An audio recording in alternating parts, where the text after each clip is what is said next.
अपनी राशि अनुसार आपको कौन सी ऐसी औषधि, हर्ब्स और इंग्रेडिएंट्स अपने नहाने के पानी की बाल्टी में डालनी है ताकि आप अपने डेली गुड लक को इनहैंस कर सकें। जय शनिदेव, जय श्री कृष्ण। मैं गुरुमा रुक्मणी स्वागत कर रही हूँ आपका हमारे चैनल ग्रहों की बात में। लास्ट में आज आपको बताऊंगी 9 ग्रह औषधि स्नान की विधि, यानी कि किस प्रकार से आप स्नान करें, नहाएं ताकि आपके सभी ग्रह दोष समाप्त हो जाएं। चलिए शुरू करते हैं।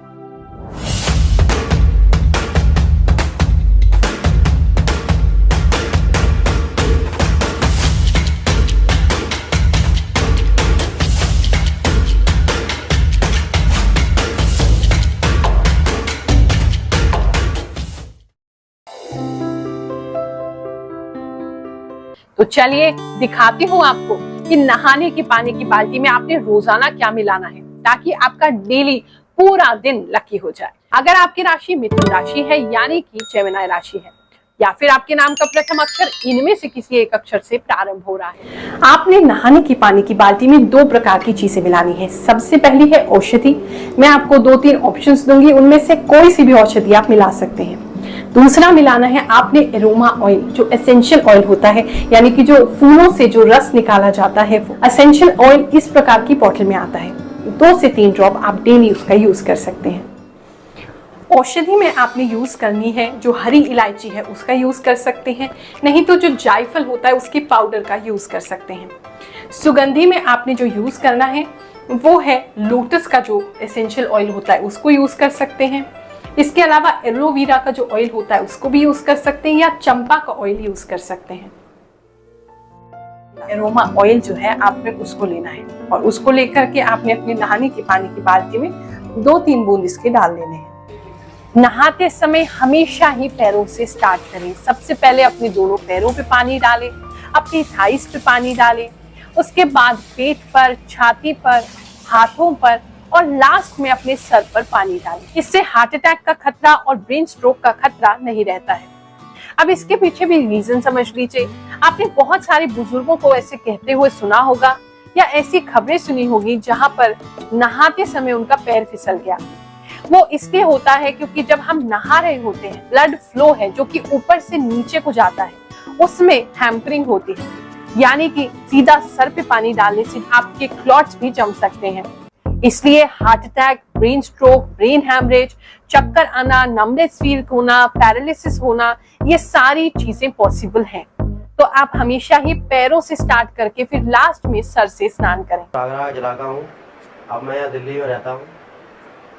जब से हम बहुत परेशान थे, जब से गुरु माँ से जुड़े हैं, जब से हमारी सभी समस्याएं धीरे धीरे समाप्त हो रही हैं। गुरु माँ का दरबार निःशुल्क दरबार है, 1 रुपया भी किसी से कोई फीस नहीं ली जाती। जो भी व्यक्ति आता है उसकी जन्म कुंडली देखकर गुरु माँ। मेरा नाम महेश चंद्र गुप्ता, मैं तिलक नगर ख्याला से आया हूँ, नई दिल्ली से। मैं अपना मकान के चक्कर में आया था, मेरा मकान बेचना था। गुरु माँ ने जो बताया उस हिसाब से मेरा मकान बिक गया। अब मैं आया हूँ अपने परिवार के बारे में जानकारी करने के लिए, तो उन्होंने अभी उपाय बताए वो मैं आगे करूँगा। नहाने का सही समय भी समझ लीजिए। हमारे शास्त्रों में 4 प्रकार के स्नान का यानी नहाने के समय का उल्लेख है।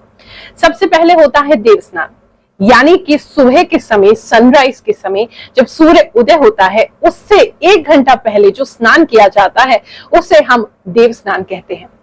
ऐसा स्नान करने से व्यक्ति की जो ऊर्जा है वो बढ़ती है, उसकी इम्यूनिटी पावर बढ़ती है, उसकी अलर्टनेस बढ़ती है और वो अपने पूरे दिन में एनर्जेटिक महसूस करता है।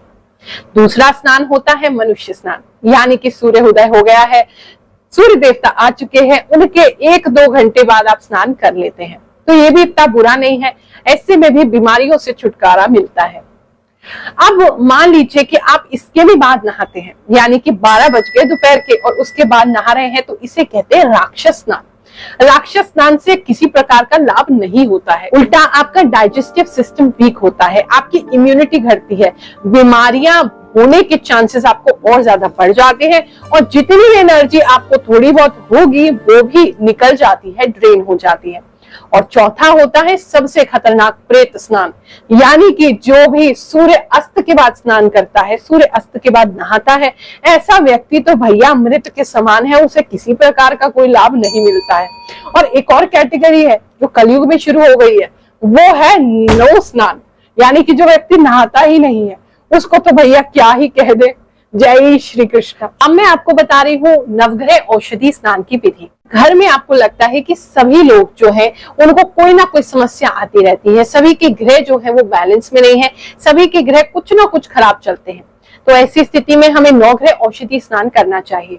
स्नान बैग बनाने के लिए आपको चावल, चने की दाल, मूंग, गेहूं, काले तिल, सफेद तिल, पीली सरसों, लाल चंदन, सफेद चंदन, हल्दी, लोबान, हरी इलायची, केसर, गूगल, गुलाब जल, इनका प्रयोग करना है। गुलाब जल को आप आखिरी में भी डाल सकते हैं और चाहे तो सामग्री के साथ भी मिला सकते हैं। आप ऐसा भी कर सकते हैं कि आप लास्ट में जो आपका बैग बना है उसको गुलाब जल भी आप भिगो करके उसका इस्तेमाल कर लें। वीडियो में बताए गए किसी भी औषधि से, किसी भी हर्ब या इंग्रेडिएंट से अगर आपको एलर्जी है तो पहले अपने डॉक्टर से कंसल्ट कर लें।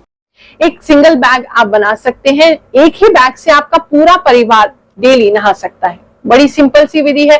कुछ घरेलू सामग्री आपने इकट्ठी करनी है, उसको आपने पीसना है और पीस करके देखो क्या करना है। इस प्रकार से जो टी बैग आता है, ठीक है, वो टी बैग आपने ले लेना है। टी बैग कोई महंगा नहीं आता है, 100-150 रुपए या 200 रुपए तक का टी बैग आपको मिल जाएगा। इसका जो बैग है हमें उसका उपयोग करना है। उस बैग के लिए आप केवल इसकी पत्ती बाहर निकाल लो, क्योंकि किसी भी चीज को वेस्ट नहीं करना चाहिए। इस प्रकार से आपने इस बैग को खोल लिया है ताकि हम इसके अंदर जो औषधि प्रिपेयर करेंगे वो डाल सकें। साथ में एक स्टेपलर रख लीजिए ताकि हम इसको बंद कर सकें। अगर आपको ये बैग नहीं मिलता है तो भी चिंता मत करिए, एक मलमल का जो चुन्नी होती है उसका एक कपड़ा ले लीजिए, उसकी भी पोटली बना करके उससे भी आप स्नान कर सकते हैं और नेक्स्ट डे फिर आप इसको चेंज कर दीजिए। इस प्रकार से सभी सामग्री जो मैंने आपको बताई है उन सभी को आप मिला लें। मिलाने के उपरांत एक छोटी चम्मच लेकर के आप उस टी बैग में या फिर कपड़े की मलमल की जो पोटली बनाए उसके अंदर इसको भर लें। से ये बैग तैयार है, ये मैंने इसमें औषधि भर ली है। अब मैं इसको बंद करने जा रही हूँ। इसको फोल्ड करें, फोल्ड कर दिया मैंने। अब इसमें एक स्टेपलर मार दें। हमारा औषधि बैग तैयार हो चुका है। इसको नहाने की पानी की बाल्टी के साइड में आप लगा सकते हैं और लगा करके इससे आराम से 5 से 7 जने स्नान कर सकते हैं। औषधि स्नान को आप कम से कम 43 दिन जरूर करें और चाहे तो डेली रूटीन में भी आप इसे फॉलो कर सकते हैं, यानी रोजाना इस औषधि स्नान का प्रयोग कर सकते हैं। आप सभी को आशीर्वाद देते हैं, ईश्वर आपकी सभी मनोकामनाएं पूर्ण करें, आपके जीवन में सुख शांति बनी रहे, ऐसी कामना करते हुए आपको आशीर्वाद देते हुए आज के वीडियो को यहाँ समाप्त कर रहे हैं। फिर से मुलाकात करेंगे आपसे अगले वीडियो में। जय शनिदेव, जय श्री कृष्णा।